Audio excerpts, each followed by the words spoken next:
Hello students, स्वागत करता हूं मेरी यूट्यूब चैनल पे। आप सभी का आशा करते हैं आप सभी लोग मस्त होंगे, स्वस्थ होंगे और आपकी पढ़ाई अच्छी चल रही होगी। देखिए, बहुत इंपॉर्टेंट क्वेश्चन जो कि 2015 में पूछा गया है, या तो ये 3 नंबर में पूछा जा सकता है या तो 4 नंबर में आपको बहुत आसानी से पूछा जा सकता है। बहुत ही अच्छे लेवल का क्वेश्चन है, ठीक है। मतलब ये अच्छा क्वेश्चन है, ठीक है। आइए देखते हैं इसको। मैं 2 तरीके से आपको समझाऊंगा, दोनों तरीके आपके लिए बेस्ट है। देखिए, find the relation between x and y. ये एक्स और वाई के बीच में रिलेशन बताना है। क्या क्यों कैसे रिलेशन बताना है? If the point A B and C are collinear. देखिए, कोई भी पॉइंट होगा, जैसे मान लीजिए हम कोई पॉइंट बना लेते हैं, ए बी और सी बना लेते हैं, ठीक है। मान लीजिए ए हो गया, ये बी हो गया और ये सी। तो देखिए, ए और बी अगर कॉलिनियर, इसका मतलब ये सीधी सीधी लाइन में है। इसका मतलब 2 पॉइंट बना, इसमें 2 पॉइंट बना। कैसे निकालेंगे? पहला तो अगर सीधी लाइन में है तो ट्राइंगल एरिया, जो एरिया ऑफ ट्राइंगल होता है, एरिया ऑफ ट्राइंगल, उसकी वैल्यू 0 हो जाएगी। क्या हो जाएगी? 0 हो जाएगी। क्यों? क्योंकि सीधी लाइन में होगा तो एरिया कहाँ बना? ट्राइंगल का बना, इसकी वैल्यू 0 हो गई। और दूसरा पॉइंट क्या हो गया कि इस ए बी का स्लोप लिखेंगे क्या?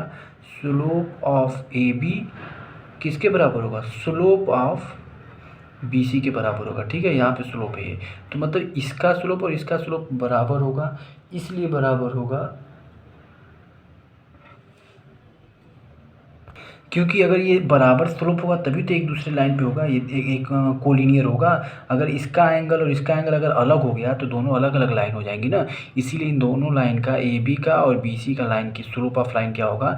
इक्वल होगा, ठीक है। तो पहले मैं आपको एरिया वाले से बताता हूँ, फिर स्लोप ऑफ ए बी और बी सी वाले हिसाब से बताता हूँ। मैंने इसीलिए area of triangle in coordinate geometry पहले से लिख लिया है।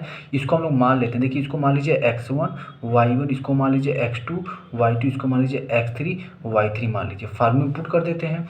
फार्मूला में पास क्या है? 1/2 x1 क्या हमारा x है, तो अब क्या हो जाएगा? y2 माइनस वाई, मतलब y2 हमारा क्या है? 7 माइनस 5, तो 7 माइनस 5, फिर प्लस क्या होगा हमारे पास? -5 है तो यहाँ पे -5 हो जाएगा, ठीक। फिर मतलब x2 -5 है तो -5 हो जाएगा ना। फिर y3 माइनस y1, y3 हमारे पास क्या है?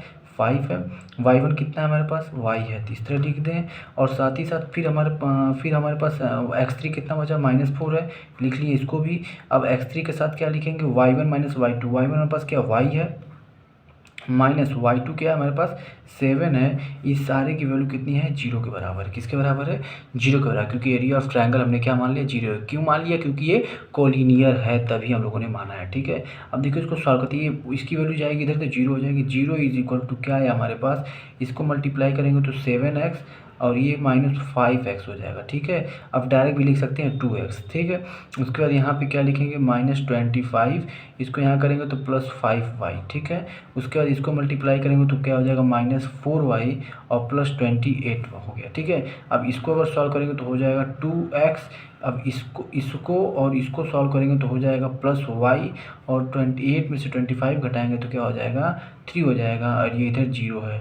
इसको और अच्छे से कैसे लिख सकते हैं? इस तरीके से लिख सकते हैं, 2x + y दिख रहा है, देखिए 2x + y अब +3 इज इक्वल टू 0। यही हमारा जो है कि इक्वेशन हो जाएगा। This is the required equation, this is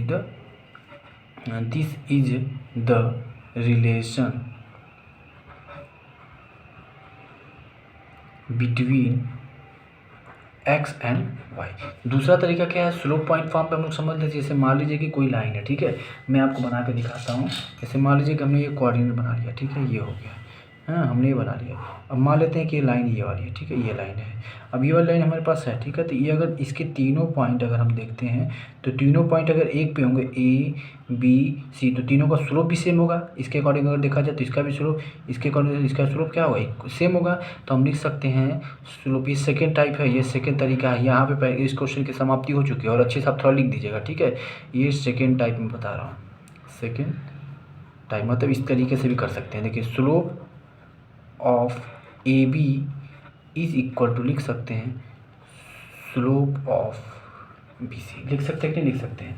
तो जब हम लोग स्लोप ऑफ ए बी और बी सी लिख सकते हैं तो देखिए, स्लोप ऑफ ए बी में हम लोग क्या लिखते हैं? y2 माइनस y1 अपॉन में x2 माइनस x1 लिख सकते हैं, ठीक है।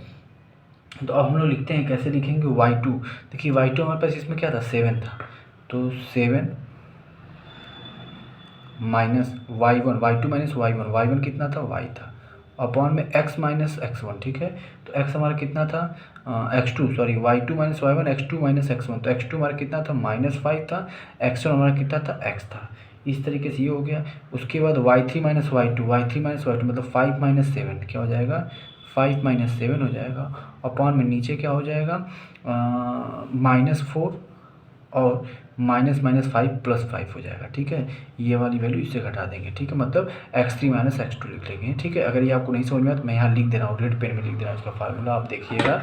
जैसे देखिए मैं इसको लिख दे रहा हूँ। ठीक है, इसको लिखते कैसे हैं, y2 माइनस y1 अपॉन में x2 minus x1 is equal to y3 minus y2 upon में x3 माइनस x2, ये होता है फार्मूला। ठीक है, कोई दिक्कत आपको नहीं हुई होगी।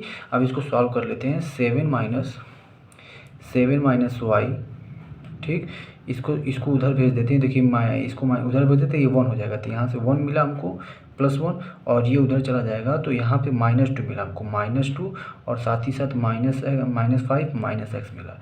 अब इसको सॉल्व करते हैं। इसको सॉल्व करेंगे तो हो जाएगा 7 minus y is equal to हो जाएगा -10 + 10 हो जाएगा, -5 + 10, उसके बाद फिर ये +x हो जाएगा, +2x हो जाएगा। ठीक है, अब इस सारे को उधर लेके चले जाइए। देखिए इस सारे को जो उधर लेके जाएंगे, इस वाले पूरे को उधर लेके चले जाएंगे तो इसको आप देखिएगा 2x, ये उधर जाएगा तो +y हो जाएगा और ये उधर जाएगा तो माइनस हो जाएगा, जिसमें 10 में से माइनस हो जाएगा तो 3 आ जाएगा, +3 आ जाएगा इज इक्वल टू 0।